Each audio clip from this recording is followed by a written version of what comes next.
pot-bellied Chief Warrant Officer Clive, whose mustache twitched when he talked. Teased I'd started kindergarten the year he'd gone to boot camp. Soon I sat at a folding table in front of a laptop, which the enlisted Marines joked was an officer's standard-issue weapon. Sometimes my Ethernet cable blinked green, and the internet worked. Sometimes it didn't. I wasn't assigned to a platoon or in charge of any troops yet. In the scramble to leave, Captain Davis would figure out a precise assignment for me later.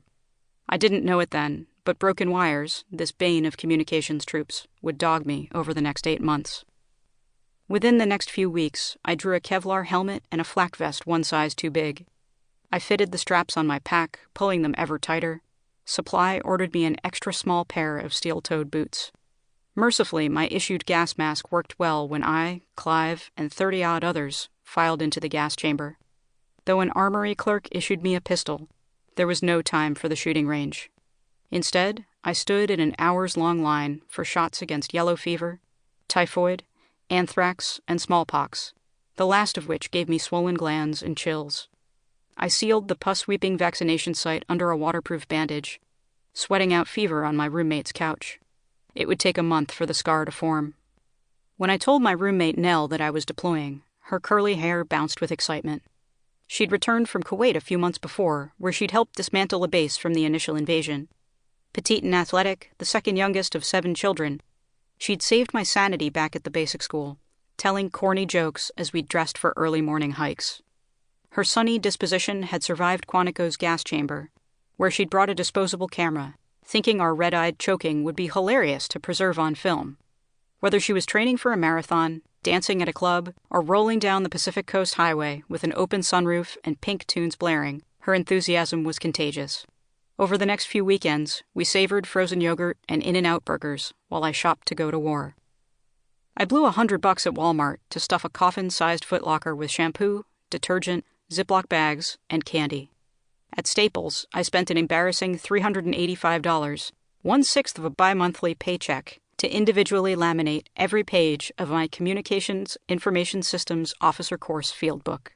It nestled in the footlocker along with a foamy blue pillow, a Christmas present from one of my 3 younger brothers. I added a deck of cards and a box of stationery I'd had since middle school. A month later, unlatching the box in Iraq, I'd discover M&Ms that tasted like soap, and the bar mitzvah invitation from a former classmate.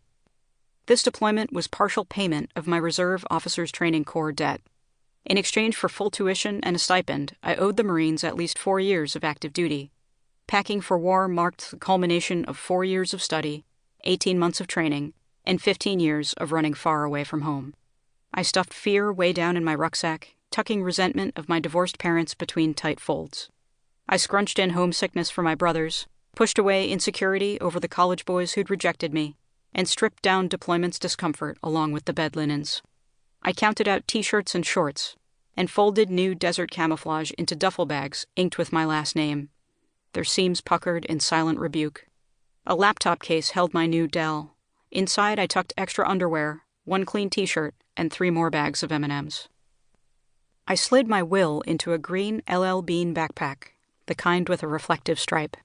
If I died, my brothers would split my savings account, my mother would get my college ring, and my uncle would get my sword.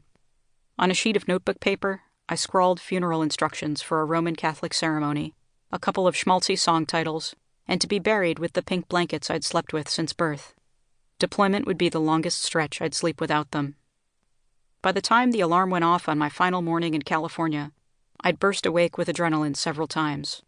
In the last minute before leaving, after I'd switched off my cell phone and secured my shiny medals into a strawberry shortcake lunchbox, I grabbed a blue bag I'd lugged around since summer camp.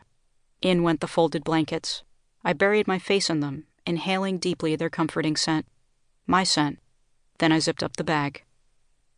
Our other 2 roommates in California had deployed within the previous few days, so that morning, Nell drove me to the mustering area at Camp Pendleton. Palm trees stood at attention while chubby toddlers gripped their camouflage fathers' necks. Wives cried. A master sergeant growled, "My kids don't need to see this shit." He'd bid his family goodbye at their house. As I threw my sea bags onto the pile, dawn gave way to bright chill, and my nose and cheeks reddened. Someone snapped a group photo of a few other lieutenants, a chief warrant officer, and me.